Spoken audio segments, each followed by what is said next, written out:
my name's Allison. I'm the Programs Outreach and Youth Services Manager here at Monterey County Free Libraries. And this is my fiance, Steve. And he is a trained chef, and today he is going to show us how to make low-carb pumpkin cookies just in time for Halloween. Only using 3 ingredients. So let's get started. All right, everybody, 3 ingredients. So first, most important, pumpkin. Any sort of 100% pumpkin puree. Next, we have almond flour, and this needs to be a finely sifted version.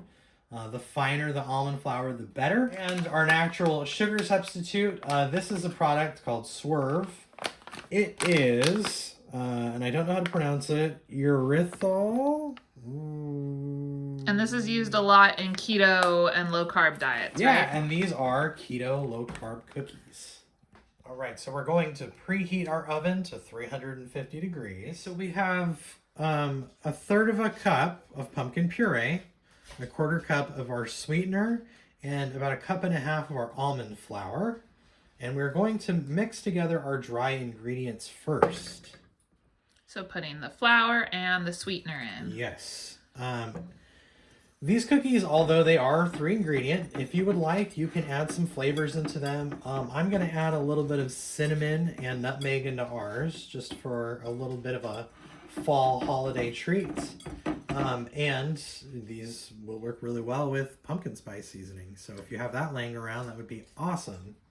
So if you don't add the spices, they'll still taste really good, but adding these spices is going to make them taste more like what they've come to expect from a pumpkin spice flavoring at Starbucks or something like that, right? Yeah, pumpkin pie. Pumpkin pie.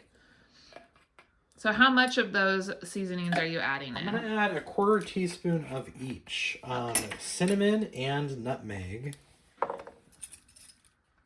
But you can just buy pumpkin spice seasoning at the store, right? Yeah, it has a couple extra things in it with, I think, clove and... Oh, I don't Something remember. else. All right, so we want to mix all this stuff together. All right, once that is all mixed together nicely, we're going to add our pumpkin. And how will you be able to tell when it's ready for the next step? When it starts clumping up like this? Yeah, essentially you're going to want to get rid of all of this loose, sandy looking stuff. And you're going to want to clump it together like a regular cookie dough. Our cookie dough is ready. Scoop them with, probably about a tablespoon scoop would work out well. If you have any sort of cookie scoops, feel free to use those as well. We just want to get them a little even. Now we're just rolling them up into little balls. And then once they're all rolled up and portioned, we are going to squish them down just a little bit, probably leaving about a 1/2 inch. Feel free to clean up the edges if you want. So we got about 9 cookies out of this. You want to make them as even as possible so they cook evenly. I have these down on a Silpat. Definitely use some parchment if you don't have one of those. Some non-stick baking paper will work. The pumpkin puree is very, very sticky. It is everywhere, so it will ruin your day. And if they wanted more than 9 cookies, what would they do? Double the recipe. Double the recipe. Add as much or as little as you like. All right. I bought way too much pumpkin puree.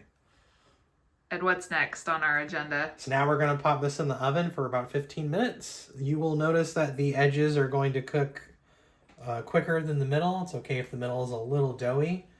You do want these to rest and cool completely before you eat them. Then you'll get a better consistency. All right. Whoa, watch out, Roger. Roger's ready for cookies. All right, let's see what happens. Look at that. Those look good. They're still going to be a little soft in the middle, but they're a little harder on the outside. And we do just want to let these cool completely before we eat them. They're like lava right now. All right, here they are, all done. Very easy, 3 ingredient, simple pumpkin cookies. 3 ingredients plus if you want seasoning. If you want seasoning. Yeah. All right, we hope you enjoyed this recipe. Happy fall, everybody. Happy fall. Bye-bye.